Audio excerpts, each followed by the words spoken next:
Miaka kadhaa iliyopita, chama cha ushirika cha maziwa cha Kitinda kilichoko mjini Bungoma kilididimia na kufikia kiasi cha kufunga milango yake kutokana na changamoto mbalimbali ikiwemo uongozi duni na ukosefu wa rasilimali za kusimamia kituo hicho. Kulingana na mwenyekiti wa ushirika huo David Kalasinga, mafanikio yameanza kuonekana baada ya kubadilisha uongozi wa ushirika huo. Kitinda ni kiwanda kizuri sana.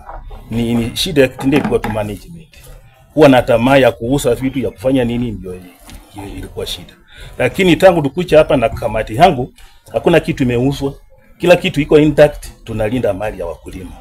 Ile kitu tunafanya tunanunua maziwa ya wakulima na tunalipa kila wiki.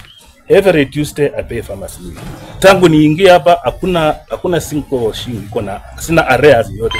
Sina deni. Kama mkulima ameleta hapa maziwa yake, tangu tuingie hapa na asichamlipa akuja aseme mbele tuone.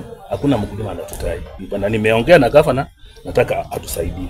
Sio mingi sana ile ya ukulima, ni kama 700,000. Sio mingi. I've written a memo even to the assembly.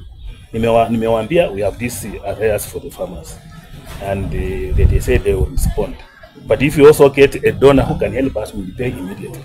Akisema kiwango cha maziwa kinacholetwa na wakulima kimeanza kuongezeka kutokana na wakulima hao maziwa kulipwa pesa zao kwa wakati ufaao. Lita sasa sisi hapa tunanunua maziwa at 50 shilling per liter.